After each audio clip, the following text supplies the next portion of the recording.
I'm just cleaning up my screen here. Ooh, hope everyone's having a good day. Your week's going all right, and you're getting into the holiday without too much trouble. But just to burn you out a little bit, we'll discuss a little bit more SI joint stuff. Who's pumped about that today?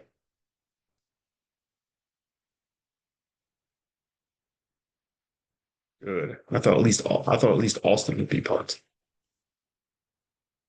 Alrighty. Sure. Get into it.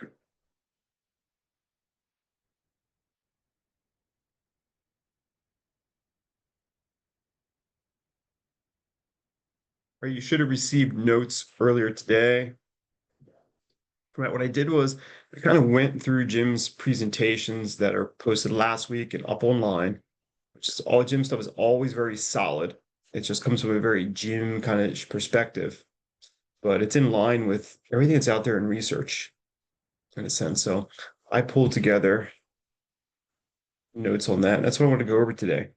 Kind of translate a little bit for those of you who may have a little bit question in, trying questions about it, try and bring it into clinical aspects so you can think about, hey, how do I get this into clinic with me? Start thinking about it. And we'll try and go a few case scenarios too as we get through this. I think the videos in here too. Now I put in there the two videos. One, I believe it's the first video and the third video in the notes section here. I'll pull together that middle one as well for notes and make it all into one big section for you. But videos are good. I recommend reviewing them. So we'll kind of go over it a little bit and just discuss it kind of a little bit more detail here. Here again, we have kind of learning objectives as we saw the first video, really looking at just, referencing the bones and the movement, shapes of the joints, understanding sacral motions in conventional terms.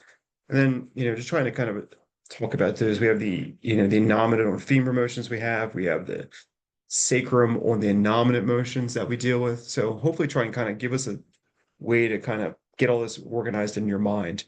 If it is still confusing or you don't have it completely, hopefully the notes will make a nice reference to go back to. But again, the labs are always the place where we want to kind of get you the experience to drive this home for you. So you have a good understanding of it. So if you're still having trouble grasping this, don't sweat too much because now we know where to focus kind of when we get into the labs. Now, again, Jim usually start off by saying, some of this is, SI joint biomechanics can be a bit counterintuitive. And it's that idea that Eric has talked about, like where, the sacrum is kind of considered a spinal element and the innominate is considered more of a peripheral bone and how they relate. So when we talk about their movements many times, the sacrum kind of moves almost like in conjunction with the spine and the innominate a little bit like a peripheral limb. I like to think of that as like with gait, as you go into gait extension, the innominate anteriorly rotates, which is a relative extension motion. If we're looking at it in gait, we're talking about that. If I'm thinking about sacrum, I think of spinal motions. It almost acts like, again, it's a vertebrae just the lumbar spine and how it flexes and extends in those positions. And also, like as we talked about too, like spinal influences have a much stronger influence on like we talk about getting the sacral torsions per se, or those twisting motions that occur. It's much more of a spinal driven moment than many times a peripherally driven moment.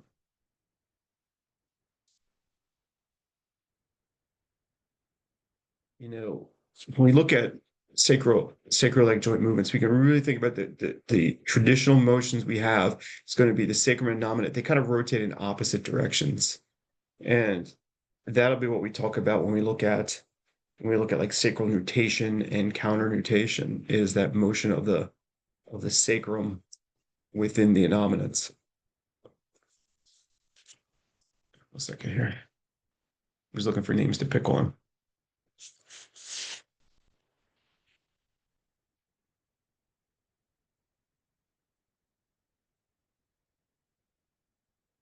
Courtney is who I was pick on. Courtney, this is kind of your world too. So Courtney and or anyone else who does pelvic health, if you have any thoughts or anything throughout this class or this section you want to talk about, please feel free to come in, chat about it. But when we look at these sacral motions, we're going to talk about it down here a little bit. What is closed packing position now? some of this, what we did comes from, I put the reference down below. It's from someone, researcher named Hungerford. And what they look at is so a sacral nutation, the sacral base is going to go anterior relative to the innominate.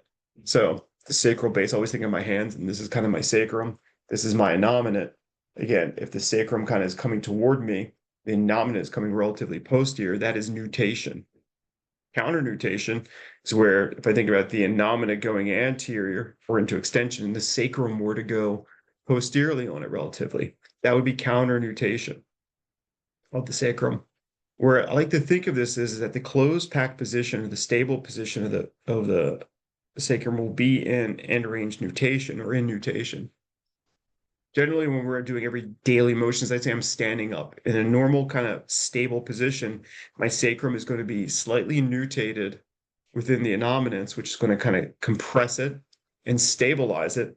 And if I go to single leg load, I go to push overhead, I go to squat, that should be the position of relative stability to transfer load through the pelvis into the spine or through the shoulder down into the leg.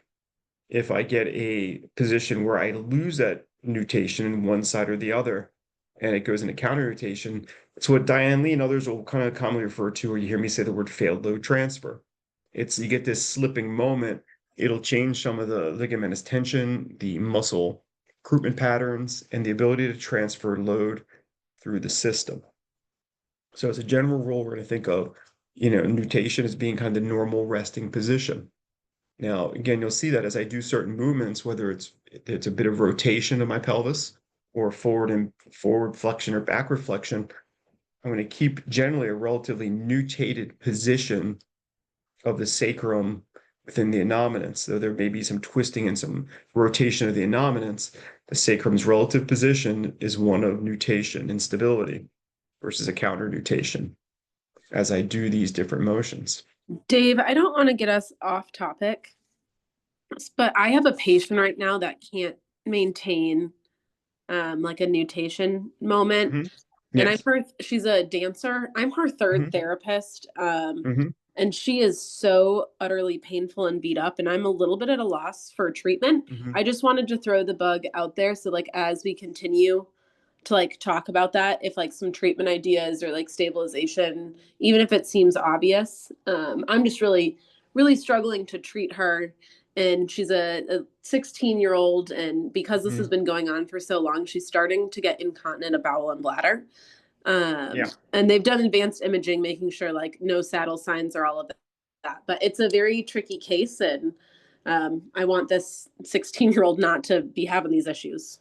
Yeah, I threw a section in my notes. It's not part of the presentations. It's down in there lower on. I looked at, again, it's more of incorporating Diane Lee's model in this. I like it because she will look at foot-driven pelvis, hip-driven pelvis, thoracic-driven pelvis is kind of where we go in these later modules. Touch on a little bit in these modules, but that with her, it's like you need to figure out, is the pelvis the primary driver?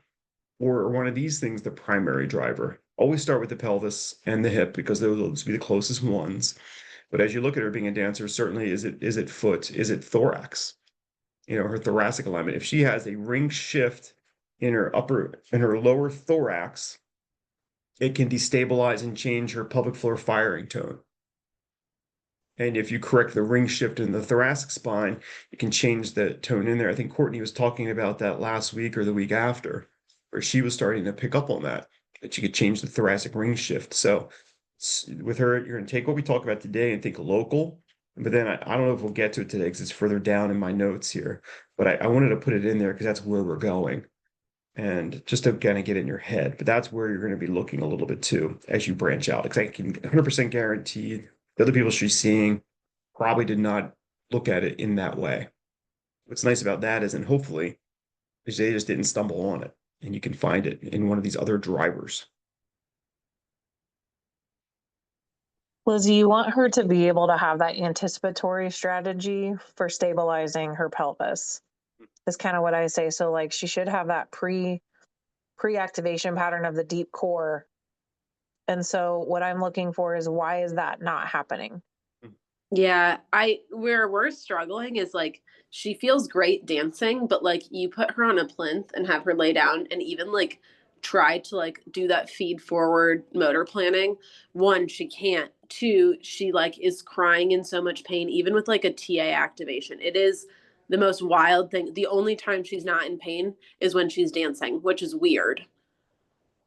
I would definitely look at the T-spine. Yeah.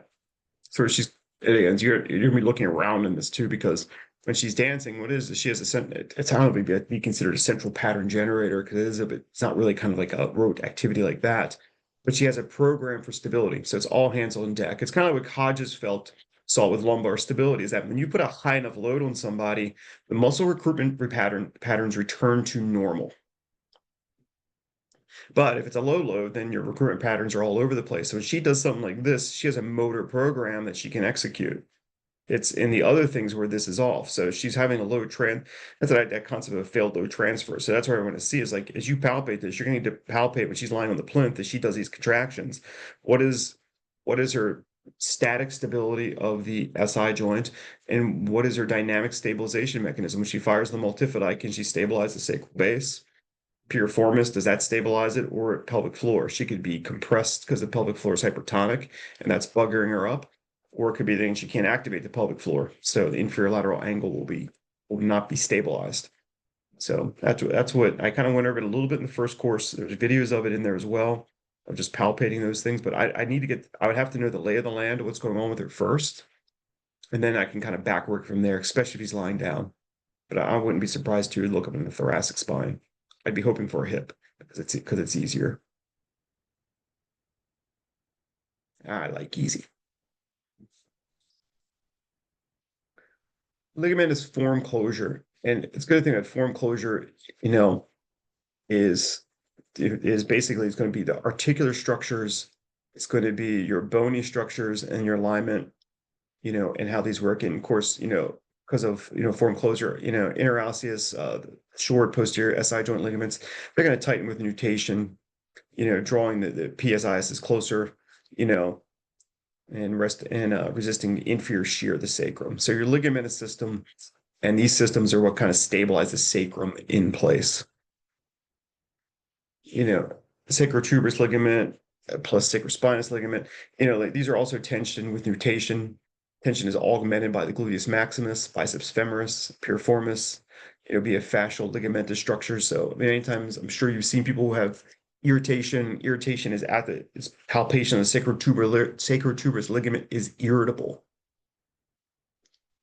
If you want to take that irritation away in 2 seconds or less, what you do is I put my hand on the inferior lateral angle of the sacrum, counter-nutate the pelvis, and the sacrotuberous ligament pain goes away. Pop it off, sacrotuberous ligament pain comes back. It's from the tension in the system. And that could be coming from the above or below the sacrum, could be overstressed, holding the way it's positioned and holding the sacrum. It could be facilitation of biceps femoris is a common one. Certainly stress on the external rotators, piriformis and other muscles will have a play in that region. So you don't injure the sacrotuberous ligament, very often. So usually that's going to be a load transfer issue through it, and you find that, and you will find it if you haven't already. Again, in long dorsal SI joint ligaments, preferentially tightens counter nutation, as it talks about, slackens on nutation.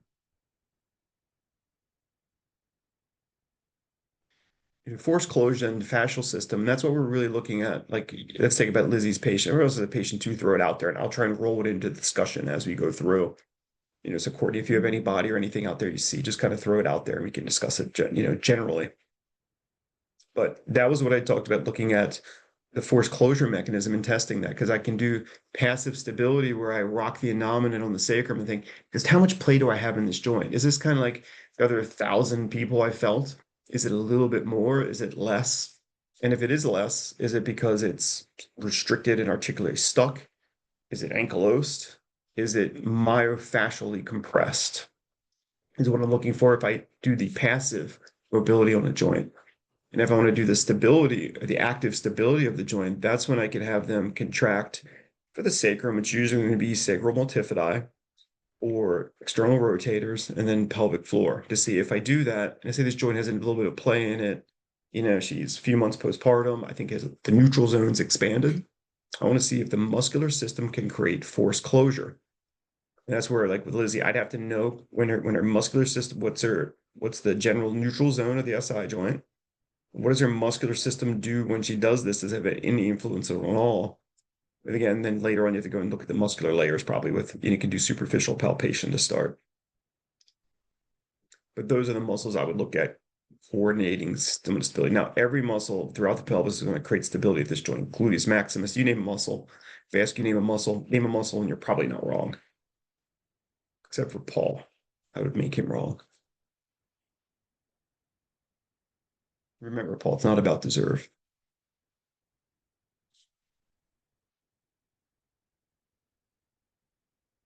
Clinical cues, to buy a close pack position and stance or gait test. Now, many times Eric has talked about the SI joint will be very stable in stance because of the compressive load through the limbs. It's going to stabilize it. So if I'm not able to stabilize it with that, and you'll do the Portland test with you, which will show it, and a few other tests that are dynamic, and that'll help you kind of, assess what's going on.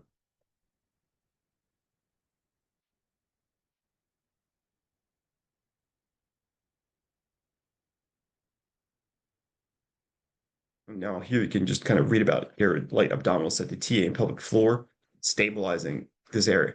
This is usually where I'll look at first. If I want to stabilize a joint and see if outside stabilization will do it, I will do, oftentimes I can compress it with my hands if I think it stabilize, the pain goes away. Then I do pelvic floor and TA contraction. Does it then compress the joint and stabilize my pelvis to improve load transfer? And this is important. And many times when we think of pelvis, we've always thought, oh, it's Laszlo, cluster. Let me do the cluster. And I'm see if the SI joint is painful. And we look at it that way, and it's either pain or not pain. I really don't think of it this way. When I'm looking at somebody with a back pain or a dysfunction, I'm going to start by checking what is their stability through this. One, what does the joint feel like? What is its motion in relation to the hip? What is its motion in relation to L5? But I want to see, do they get stabilization of the pelvis in single leg loading, which is walking?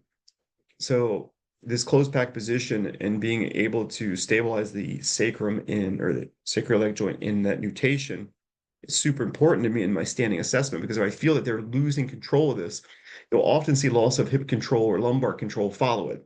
It's kind of like an unstable Jenga system. This thing kind of wobbles a little bit, and the system around it alters its neural recruitment.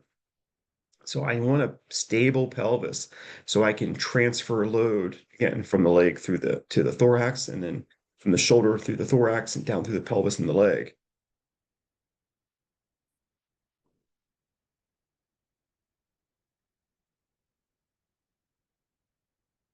Questions at this point?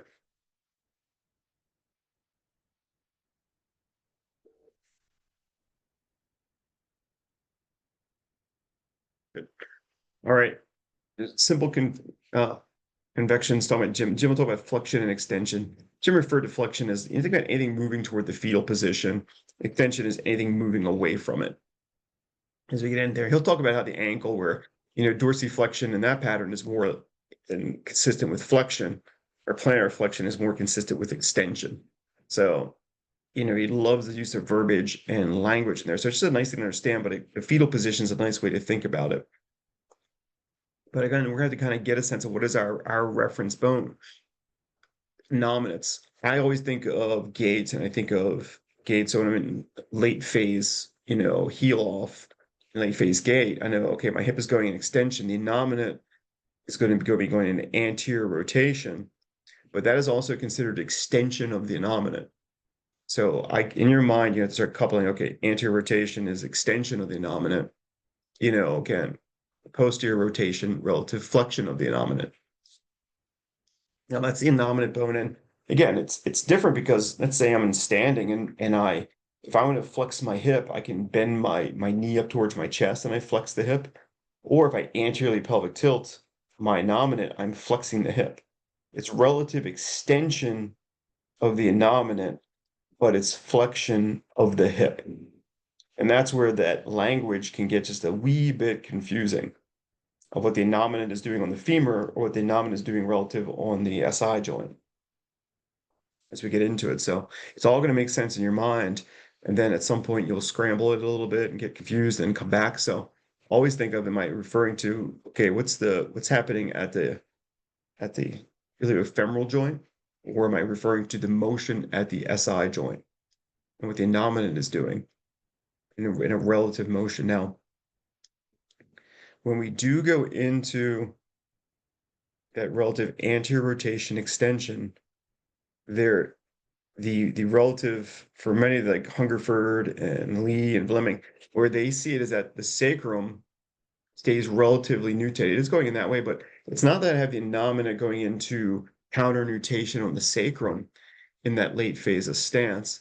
The relative position is considered to be still relatively nutated within the innominate. That provides stability. So as we walk and I get that anterior rotation and extension of the innominate, the relative position of the sacrum should still be in a nutated position and a stable position and not an unstable position. So it's hard because we start to think of, okay, there's motion here, it's going into extension. So I have this rotation moment happening at the sacroiliac joint. Well, it's a small bit of motion, but relative at this points in gait and loading, we want this to be in a stable nutated position for load transfer. If my sacrum is coming into a position of counter nutation and loss of force transfer, then it can be problematic. So again, as I said, it's like when I look at the pelvis and the SI joint, I think of, what is this system doing in its ability to transfer load, between the systems. I'm not always looking at Laszlo and thinking, oh, it's painful and this is what I need to treat. It may be not painful at all, but it may not be optimally functioning to transfer load through the body, which is nice because it opens it up to, much more of how this is influencing my lower back pain or my hip pain. So, Dave, for me, I always look at the sacrum should always be pretty much in nutation unless Yes. we're focusing on prep for birth, then we want it in counter nutation. So really, if we find it in counter nutation, it's considered like pathological, I guess, right? Yeah, you're not in the force closed position. So you're not in that stable position for load transfer. So Okay. yeah, and that's Yeah, kind of how I would say it. It makes sense if like for birth you say, oh, I want it counter nutated. Yeah, because it's going to be in the more lax position. correct. You haven't That's the wound it only up. time we should ever really see it. Correct. Mhm.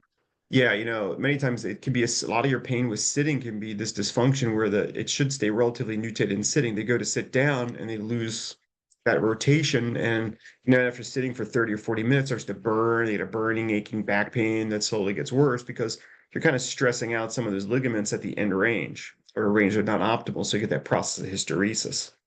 So in the work of Fleming, Diane Lee, Hungerford, they're in the model of, yes, exactly what you said, that's the stable position of it. It should be resting there. So when I bend forward, it's still slightly nutated. When I bend backward, it can be still slightly nutated. Now, the motions, there can be motion at L4, L5. There is maybe a mild little bit of motion, but the relative positioning is usually nutation. If I feel a large counter nutation, probably going to have a failed load transfer through there. And then you'll see something above it or below it.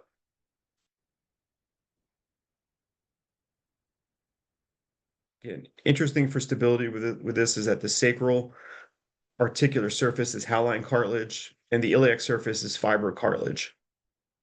So it's exceptionally strong. This creates an exceptionally strong joint. But it's just kind of an interesting thing of this joint where you have part hyaline cartilage, part fibrocartilage. Certainly you have the undulations, which I like to think of as my knuckles. To give it stability, kind of interlock like this. It's a little smoother when you're younger. The ridges and undulations get bigger as we get older. But the relative idea is that there's always still mobility even as we get older. That in some instances it's pathological, this joint can fuse. But I do find a bit of this motion in the joint even as we age. I like to think of it, I think Jim described it and others have described it as it's almost like the way it's shaped with the ligamentous system, the cartilaginous system, the undulations. So when you do feel emotion, I almost think of it as if I'm bending a piece of plastic. It almost has this quality of a structure that has give, different than maybe other joints. So I feel like there's this bending deformation that occurs as we load it or if I stress test it. It's more of that than this classic joint glide that I get if I'm going to check my knuckle or do a Taylor swing test or a Taylor navicular joint. It's a much different quality to it. And that's the mental picture I have, which always kind of worked for me when they kind of talked about that.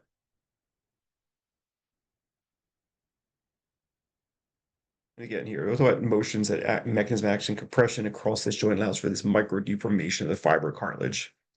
So it can move, and there's many instantaneous axes they'll talk about. Eric will talk about gaits, go in a little more detail on the osteopathic model of sacral torsions, right on right, left on left. And many times, again, those, as Jim talked about in there, Jim's not necessarily big on them, but if you do find them, they're considered to be more pathological axes. So let's say Courtney's world. She's got somebody who's a hypertonic right side pelvic floor. Okay. What she's going to find is that she's going to find that the right side of the inferior lateral angle in the sacroiliac joint will be stiff. It'll be compressed. And that'll create an abnormal axis, and that's what creates some of those right on right or left on left torsions that you see. So it's usually this and Eric will show you the muscle energy techniques that kind of correct those for contract, relax, and holding techniques as well, which is going to be a little bit different than some of your articular restrictions where this gets jammed up in there.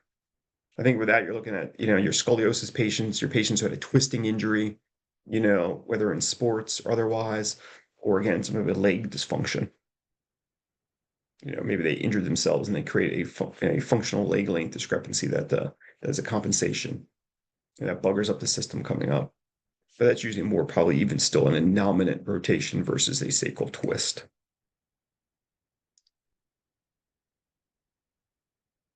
And again, here we just talk about how the sacrum behaves like a vertebrae, part of the spine. Motion is described under L5. If the sacrum flexes under L5, it'll be relative extension of L5 over the sacrum. I go into sacral counternutation, it's going to be a relative flexion moment of L5 on the sacrum. So you can think of this as, again, the convection of labeling with that is going to be those mechanisms. I'll think about that. Think about lock up my SI joint. It's nutated. I go into end range extension. I'm lingering now into end range extension too long because I'm tired. I'm overstriding. I'm going to drive an extension moment up into L5 because the sacrum is probably going to go and rotate with the innominate. So I'm probably not getting counternutation of the sacrum at that end range stance if it's functioning properly. What I'm going to get is an extension vector into right L5.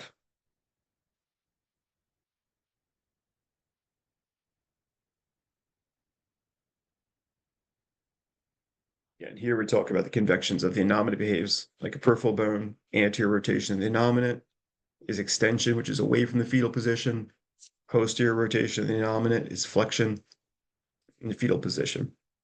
So sitting for long periods of time, if I sit and I slouch, there's a tendency for the sacrum to, again, posteriorly rotate and go into counternutation.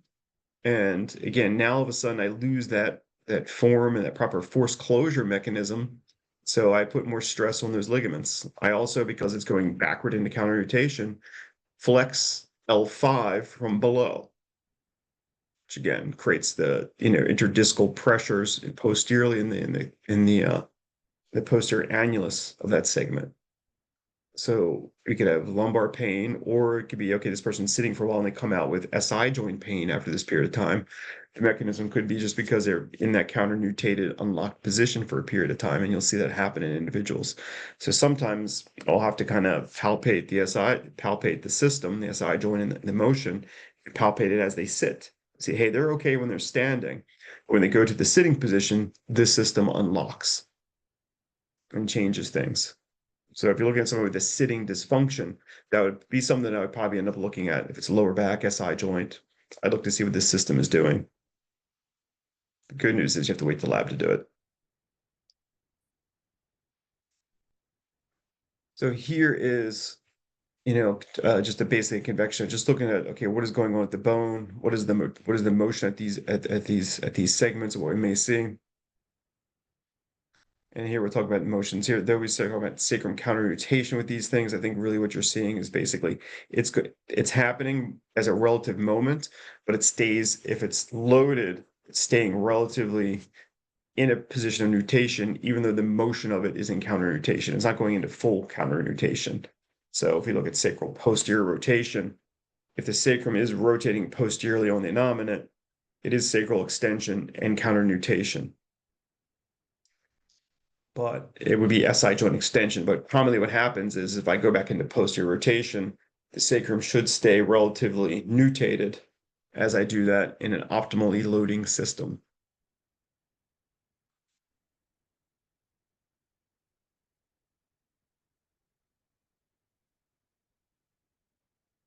It's same direction of rotations. If I'm standing and I rotate, Courtney, do you ever look at standing rotation in your SI joint patients? When you say standing rotation, like Yep. like watching to see if it stays stable when they rotate their Watching or spine? palpating? Oh, yeah. Okay. What do you tend to look at? So when you're saying like individual rotation of the Yeah, they're sacrum, standing and they rotate to the left. I'm watching that it stays stable as they rotate to the left, Okay. that it's What do you not consider? gliding into counter nutation. Yeah. They might have a Yeah. little bit, but like Mhm. I'm looking for like that the ligaments feel like the right tautness, if that makes sense, that it's not too tight Mhm. and it's not too loose. Yeah. That's where this can become confusing. That was very good, Courtney. That's where it comes confusing is that I'm standing and you can stand there now. You can picture yourself rotating. Now, your right innominate will go into extension, anterior rotation. Your left innominate will go into posterior rotation, relative flexion as you rotate to the left. But the sacrum on both sides should stay relatively nutated. It shouldn't lose its neutral position. Again, it would be a mechanism of what they'll call like failed load transfer. If I create that rotation, now I rotate my pelvis to the left, my right innominate goes into anterior glide extension, and then my sacrum counter nutates on that right side. That would be a loss of control in this model. So with rotation, as well as with flexion and extension, relative position of the sacrum is considered to be nutated for stability. That I shouldn't lose that mechanism of control. Now, again, in some positions, what you'll find is that you may find that the innominate is able to glide further posterior and the sacrum may go further into nutation in that position. Or if the innominate goes slightly anterior, it can go anterior, but you're probably going to relatively have an anterior motion of the sacrum as well in those positions. So it's not uncommon in there to maybe feel like, okay, when I rotated to the left like that, my right innominate went back, it may have gone back slightly further posterior on the sacrum on the left, but it's still in that nutated position. One of the problems that Courtney may see, or you may encounter too, is somebody who actually is in the closed pack position. Let's say they take that sacrum, they drive it all the way to the end range, they anteriorly pelvic tilt, they take the sacrum, drive it forward into nutation, and they're at the end range position in the closed pack position there, and they're in there for a long period of time. It's thought to create a lot of compression in the joint. So those people who sit in that position for a long period of time or stand in that position for a long period of time can get that pain that sets in over time. It's kind of boring and aching where they have to change positions. And one of the mechanisms can be because you're too far at an end range. You have that expanded neutral zone. Sacrum's gone too far forward. It's stressing now the ligamentous structures and those things in that range, and it starts to kind of irritate it. So you'll see some people, if it's so that I don't just get the idea that it is nutated, but it's not necessarily sitting at its closed pack position for most of the stable activities. There's still a bit of play prior to the end range.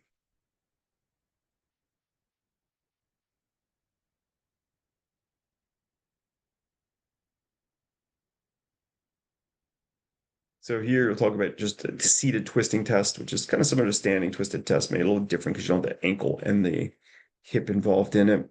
But you're going to feel the margins of the sacrum and it rotates, but it should be rotating with the innominate and that innominate rotation. That's that idea of the entire pelvic ring rotating around a vertical axis or pelvic bowl. It's not the sacrum twisting within the ilium.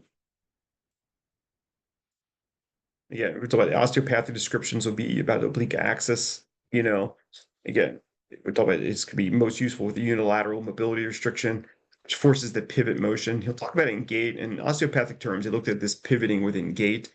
And I think if it's dysfunctional, it'll show up in gait. I think Eric and I use it a little bit differently. So I like him to lecture on that model a bit more than me, because I look at it as like I'm more trained by Jim. So I do look at it kind of the way Jim does, is I see that as being more, and notice it when it's dysfunctional. I don't necessarily assess it in every individual as the normal. So my sensitivity for that is less high. But I think my specificity on it is pretty good for those of you who are into sensitivity and specificity. He'll also talk about a common pattern, and you can see if you see this, that, a lot of people, they see, the right nomen is appearing slightly more anterior or in the extended position than the left, and the sacrum is in mild left rotation, slightly more on the left side flexion appearance. That is kind of a classic resting position. It's interesting to see it more dominantly. I've never seen it described a hand dominance, but it'd be interesting to see if it's dominant side and dominantly what we do, or foot dominance is what I would expect to see. There's probably a relative where we've habituated to it because this is part of our patterning. We stand that way. We all usually stand with our weight more on one foot as a resting position than another. So my assumption of this was always that if you're finding this more, you do it. So that's kind of where too, you got to take this into account, where it's not trying to correct every right anteriorly rotated nominate, because it may not always be pathological or involved in the problem that I'm seeing. So I have to kind of put that little bit of a filter on what I'm looking at to know that my position testing, I had to take that into account in my position testing. What is their natural resting state? Because you will find an extended anterior rotated nominate, a posterior rotated nominate on a lot of people that you see. You're going to find a hip that is anteriorly or anteriorly translated on a lot of people that you see. Then I want to see, can they control it? How do they move on it? And does it appear to be a driver in their pain pattern? Because many people, you'll find these things, and you find that, they're here, but they may not be a primary driver in their pain pattern. So I just kind of opened my mind to that instead of just locking in on it and thinking, oh, that must be it. If I fix this, this will be the magic bullet, because it may not be. So I just want to keep in its place that I can have a variation of what I find and just get the lay of the land.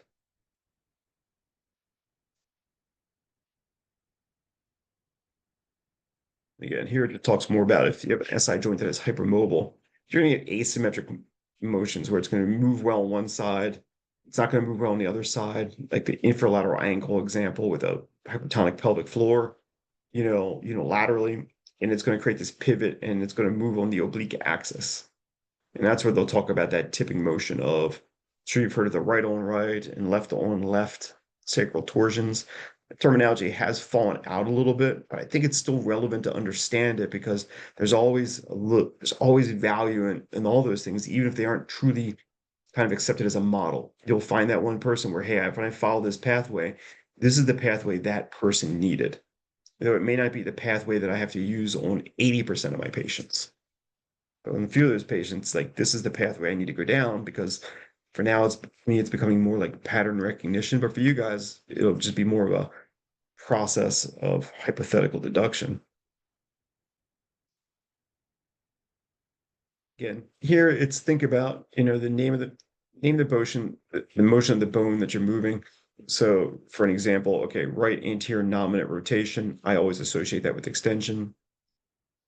Understand that there's a difference between global pelvic tilt and true SI joint motion. I go to bend forward, I can have an anterior tilt to my pelvis and my nominants, and the sacrum can stay nutated. It's not counter-nutating when I'm in there. If it's counter-nutating, that's, again, what I consider suboptimal motion of the sacroiliac joint. If I rotate to the right, I should be able to remain both joints in a slightly nutated position. If I have counter-nutation of my right SI joint, probably non-optimal load transfer. So remember, differentiate the global motions, because the pelvis is moving in a global way, to, okay, what's happening at my sacroiliac joint? Though it seems confusing, I hope probably right now, again, the weekend, we do all this now, that way it's kind of in your brain, and your brain has a chance to assimilate it, and you go back over it. It'll be much, much faster picking it up, when you get that time with Eric. Again, the idea of don't overvalue positioning tests. The classic positioning tests you've been given, I'll tell you, are noisy in what you're feeling. Because many times you're trying to feel PSIS and sacral base, and your thumbs are this far apart. You're palpating through an inch to an inch and a half of sacral multifidi. Sacral multifidi aren't firing properly. You'll get a different end feel. The timing firing, it's there. There's other good ways to palpate and feel these things. So these tests are noisy, but you want to still be able to use them, because the more you use them, the more you'll be able to pick up subtleties and match your story. The stress tests, position tests, I find quite helpful. Use them a lot. Again, a couple lab discussions. Let's think about how people move. And this is kind of a segmental reference drill with hip flexions. We have hip flexion. Think about it two ways. There's femoral and pelvis motion, where my femur's coming up and flexing.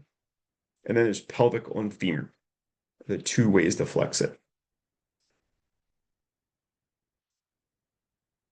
And again, one is just leading with one bone versus the other. And again, that is separate from SI joint, rotations. Pelvic tilt versus SI joint motions. If you stand right now and you were to exaggerate an anterior pelvic tilt both in the same directions, then, you're going to find that, with that, your nominants are going to rotate anterior. And again, relatively speaking, the sacrum should stay in a relatively nutated position to adequately transfer load. If you look at a unilateral step up, or when a nominant is rotating, anteriorly, while the ipsilateral one is rotating posteriorly, you can palpate PSIS, sacral bases, inferolateral angles. Again, you should relatively have a stable unit as you step up. So though you're going to feel the innominate motion and the rotation, there shouldn't be a significant loss of sacral, or there shouldn't be a significant amount of sacral counter nutation within the stable system. Axial rotation, standing trunk rotation, we have let's say, okay, we're going to rotate to the right.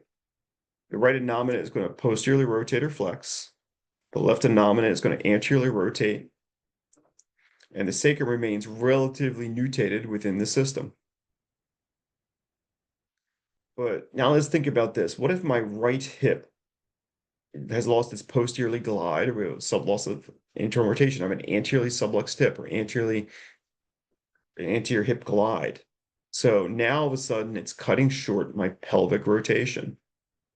Think about the next system in line is going to be the sacroiliac joint and the lower lumbar spine. And this is a very common one to see with this loss of hip internal rotation, that they will have right SI joint pain or lumbar pain L5S1 or L5L4, because this motion gets driven up into these next segments. I can think that the most common one I'll see will be a golfer who loses hip rotation, and it drives this pain pattern. Okay, what if the right foot remains pronated in this individual? And this could be from an articular restriction, or this could be from a neuromotor programming pattern issue. I'll know when I look at the foot and do my biomechanical exam on the foot, is this an articular problem or is this a motor control problem? That's what I'll find out. Same as with the hip. But if that foot stays there, then you're going to go into the hip, but it's also going to drive it up into the back, because that foot needs to, as I go into right rotation, my right foot should be supinating. So now we're into where we looked at that twist test at the ankle. I go up and I look at the twist test at the ankle for supination and pronation. And then I go up and I look at the hip. Is the hip giving me adequate motion? Or am I seeing a compensatory motion in the back? It is now beating up in my back. So that pronated foot, or that everted calcaneus, can be driving my SI joint dysfunction or my L4, L5 problem, especially if this person does some type of repeated rotational movement. Does that make sense? Any questions about this? And this is kind of where we start getting to, Lizzie, what I'm talking about, where you're going to have to look around a little bit, see if they're looking at all these things. If they aren't, I always ask the patient at the end, and when I'm looking at them, did the other therapist look at these things I'm looking at? because it's a leading question. I want them to say no. I want them to know that, hey, we got some things we can look at that other people haven't looked at, because I don't want them to be completely hopeless with you, especially if you don't identify anything on the first session. You don't want them to walk away just hopeless, like this is just like all the others. You have the ability now to give them a much different experience. And sometimes what we need to do is buy ourselves time to figure out their problem with all the skills you gained. I don't expect me to find it all the first time, but you want to buy yourself time and confidence and rapport so that you can work through this model. So that second session or third session, it's like, oh, stupid. Oh, it was this all along. Now I get it. So don't feel bad about buying yourself time, but by going through this process and discussing it with your patient, having them understand what you're going to do, hugely helpful and giving you the chance to kind of solve this. So Courtney, since you're gregarious and don't seem shy in this thing, right single leg stance. What are you palpating with the right single leg stance in the pelvis or hip? I palpate in right single leg stance. Mhm. I palpate. Well, you want me to like go through what I'm all looking at? Yeah, just in general, quick cliff notes around the Okay. pelvis. Um, so I'm looking at position of the femur and Mhm. the innominate. I'm looking at like is the pelvis dropping? So like that. What is that? Um, is it collapsing? Is it staying up? Is it What is that level? called? You're not Yeah, seeing is it abduction level? or like a Yeah, Trendelenburg, well, yeah, be Trendelenburg gait, but the pelvic y- drop. yeah. I'm looking for that, Mhm. and Mhm. then so I'll start at the femur, and then I go to the iliac crest to look for pelvic drop. Then I come down and I palpate like tone of the glutes and the external rotators, and then Mhm. I'm looking at sacral base to see if we're nutated or counter nutated. And then I palpate down through the PSIS and then the sacrotuberous and then sacrospinous ligaments as well. Okay. Does that make sense? So those all should have like a Yes. pretty neutral tone to Mm. them Yeah. instead of painful or like hypertonic or like loose. Yeah. Eric would do it slightly differently, but we kind of do the same thing. We just kind of come around it different ways. So what I want you to do is just keep your mind open when I talk about it, Eric, because you're saying, this is the same thing. Eric does it this way, Dave does it that way. But in the end, we're looking at the same mechanisms. When I look at somebody like this, what I'm going to do is I'm going to put my hand on, I think I showed you guys that the first time class, and there's a video of it in the first section too. I put my right SI joint. I'm going to put my right hand on the innominate because it gives me a good berth of feeling there. And I take my thumb and I don't come to the sacral base. I'm going to drop down about the bony nub of S2.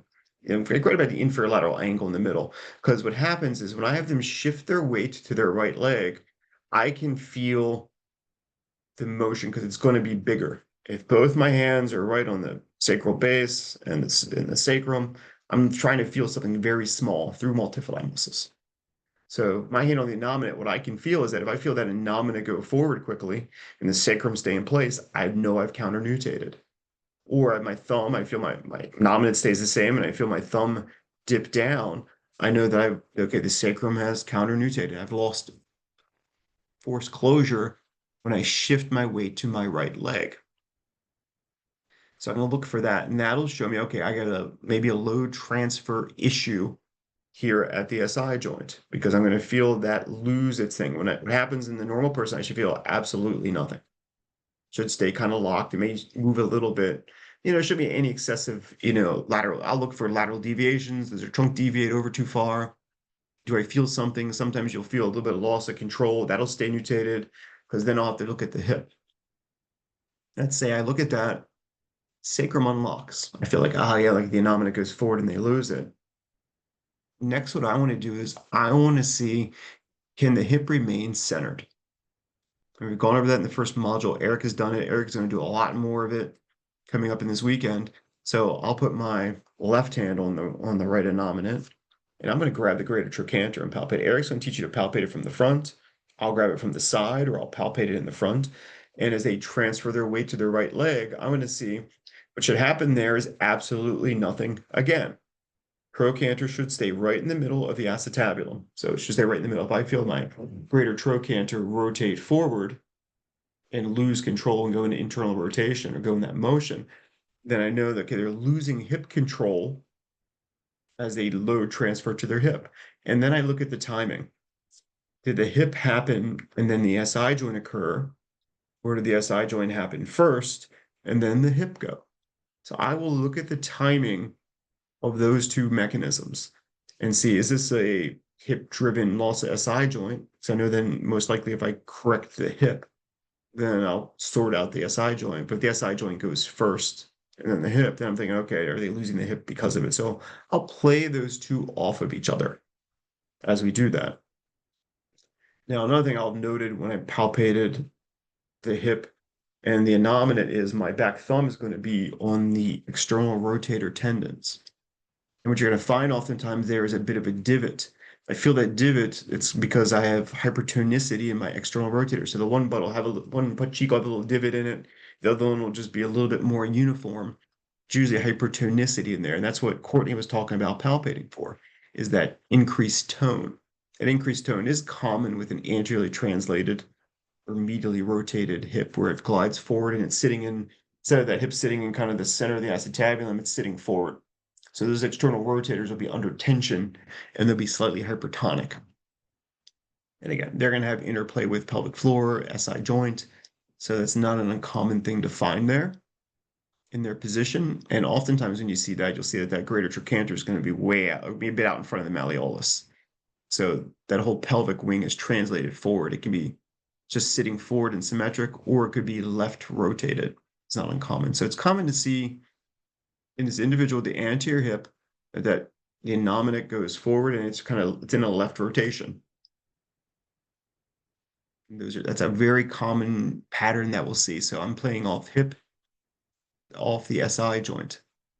Much like Courtney talked about palpating the muscle tone, we do that as well, which we've got somewhat predictable in this individual too, would be many times, we all know about it, the firing sequence of glute max we look at and hamstring, and do I have too much hamstring and not enough glute max? You're going to see this in these cases because you're going to have many times a hypertonic hamstring, that's going to interact through the sacrotuberous ligament, generating stability through the pelvis. So somebody with an unlocking SI joint will often have a facilitated hamstring. So in resting, static stance, you palpate the right hamstring, you palpate the left hamstring. If they're losing control of the right innominate, then they'll usually have a facilitated and increased tone in their hamstring. Definitely look at that, any of my proximal hamstring tendinoses, female hamstring strains, things of that nature, because the muscle's facilitated and then you're doing stuff with it and working out or running or stretching it. So it's going to be more apt to being volatile. But it's also a secondary stabilizer of the pelvis. So I want to know, do I have that increased hamstring tone? If I do, then what I'm going to do, I'm going to do a third weight transfer test to the right leg. So I may palpate the hamstring and I palpate the gluteal muscle, and I'm going to have them shift their weight to their right leg, and I'm going to have them shift their weight back. And what I'm going to look at there is that, what's the pattern? Does the hamstring seem to go on first or stay on higher? Do I feel the glute come on and the hamstring at the same time? Is it normal timing, or do I shift all the way over and I feel the hamstring tone go up, but I don't feel the glute change much? So the glute's not coming on when I load transfer. That can also be a component of my failed load transfer mechanism. So I think I'm checking many of the same things you are, Courtney. It's just kind of describing my order and thought process behind it. And if I'm looking at stability, okay, Courtney, what are you gonna say? I would say, yeah, I'm doing that and maybe not slowing it down, saying I'm doing that. Does that make sense if I say that, Dave? It's like Yes. I'm doing all of that. Yeah. So when you palpate counter nutation and nutation, you palpate at like S2, or do Yeah. you palpate Um, at, yeah. or do you If I'm feel for palpating it the, here, it's going to be at S2 because I want to feel that innominate go forward and then the relative motion of the sacrum. My hands are really close together. It is so much harder to feel. And I found that I can teach basically a student to palpate the SI joint motion and be really consistent with what I feel in a very short period of time. Because it's a lot easier to feel it that way. I'll teach it. If Eric doesn't go over that in module 5, I think he palpates it differently. I'll go over it in the later modules. I'll show you in 6 or 8. But it's a die and lead technique, and I think it is in the first manual. I think I did put it in the first manual. If not, I'll get into I think the it next is in course the one. first manual. I Yeah, remember reviewing it. yeah, But I guess for me is, so for you, you're checking at S2 just to verify they do have a loss of that mutation, yeah. but Listen, they load that.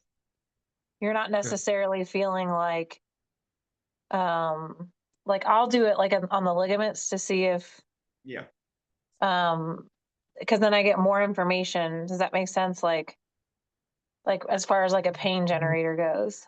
you've trained yourself to palpate, do the ligaments tension. Is that my pain generator? Yeah. So that's what I'm saying. We're So kind of like getting the same information, just a little bit differently. I'm inferring yeah, it. You're probably doing yeah, it more directly. Like I expect yeah, the hamstring to go, and I expect the sacrotuberous ligament to go dunk yeah, when the hamstring does that. yeah. I expect the dorsal, I think, I expect that, yeah, to Well, feel more tension in the dorsal ligament as I go into that position. okay. Okay. So you verify mutation first and then go into all that. Yeah, so I want to see what the Okay. pelvis does. I want to see the hip. Hip's usually a big driver of this. So many times that you need to sort the hip out first Uh-huh. and then go into it. But again, it's at some point my first stabilization with this in dynamic is going to be, what happens if I can get TA pelvic floor co-activation? Can I Mm-hmm. create better control Yeah. of the hip? And then, many times I got to look down the foot too. I have to see what the foot is doing. The foot's collapsing. The foot could be driving it as well. So if they go to load and I see them lose the talus centering, then I can play the foot driver off of it. If they have a hard time activating through the pelvic floor, and sometimes the back, if they've done yoga, it's easier. The back doors are coming in through the foot. I'll do like basically, they're familiar with 4-point stance in the foot. I'll train it from the foot and see if I can get the pelvic floor and the TA system to activate by activating the foot intrinsics, centering the hip, impacting pelvic floor.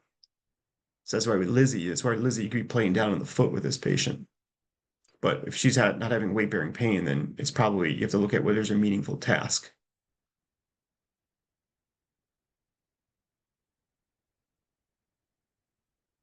See if I have it down here.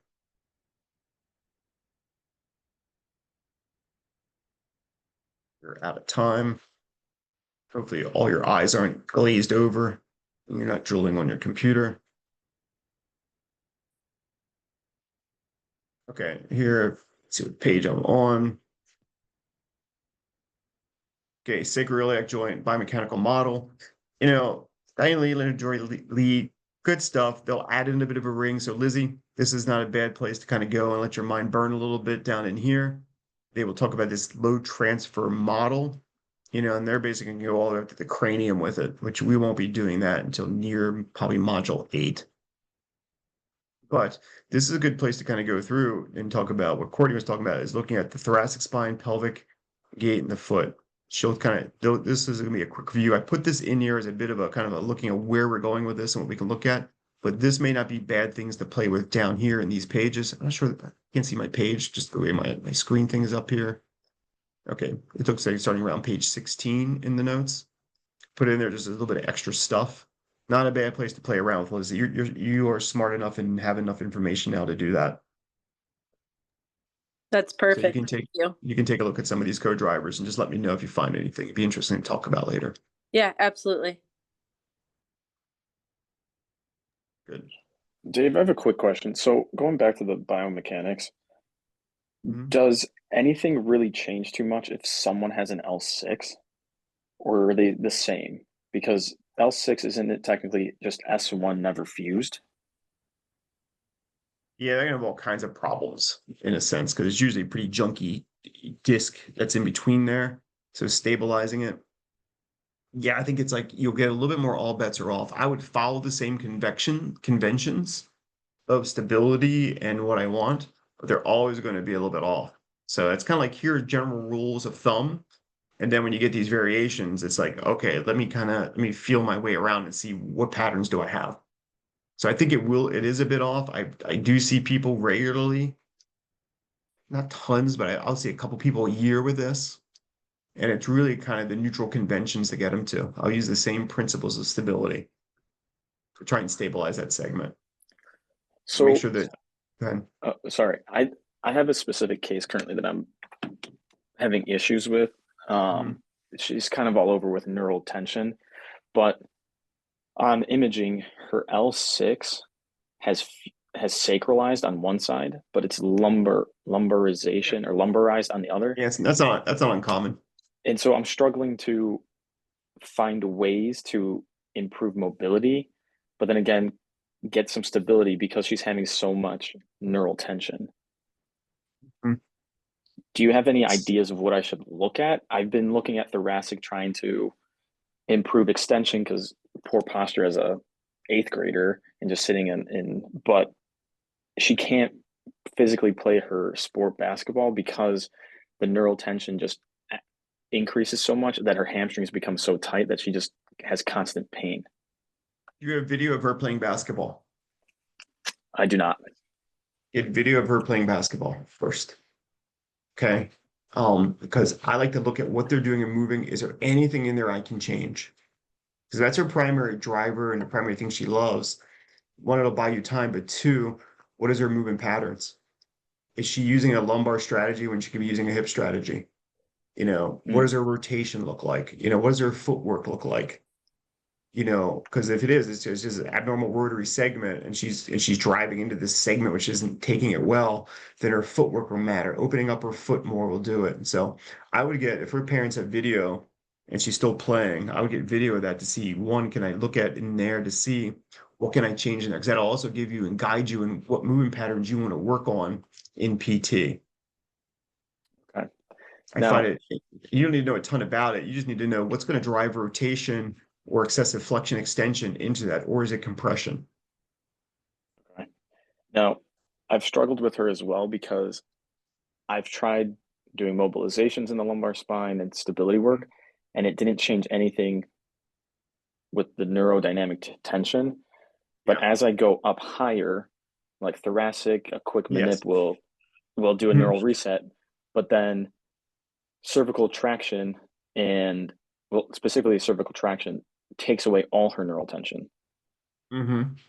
And she has a perfect like 90-90 hamstring test. She has no more tingling in her Yeah. toe with it. So should I be focusing more on the upper then and like mobility work there, or should I still be focusing more on If you're treating the cervical spine and you're seeing more things, then this is neurally tension driven. Was she a preemie? yes. Yeah. So you're doing a lot of neural tension. Just Okay. Kevin. He was in the last class. Okay. So And then same your windup is neurological, this individual. So you have to right. figure out how do I down ramp some of the whole body tone. Okay. Got So it. it's a lot trickier, but look at her as a more global neurological patient, and less Okay. as an L5 S1 patient. I would still look at the basketball trends because my guess is she's probably overly flexed. They tend to walk kind of flexed Mm-hmm. sometimes I've seen them, they look like the third one up on the primate chart. Yeah. You know, Yeah. She's very kyphotic and stiff. ankles are flexed, knees are flexed, hips are flexed, Okay. shoulders are rounded forward. Yep. It's pretty spot on. Yeah, so she's gonna be in that. So it's unwinding that and working on those patterns that are coming out. It's hard because our neural system is going to drive it. But it's how do you unwind that pattern? And then that pattern, does it wind up in her basketball? She starts to play basketball, and then that whole pattern tensions up. So it's gonna be teaching her movement patterns. Okay. So you look at opening, and some of the classic PNF style patterns. Let me think on a little bit more. We can chat more on it. Okay. Try Perfect. and hit you up if I get any ideas on it. Maybe we can even chat more about her. Okay. Yeah. Thank you. Appreciate it. Hey, no problem. Take care. Dave.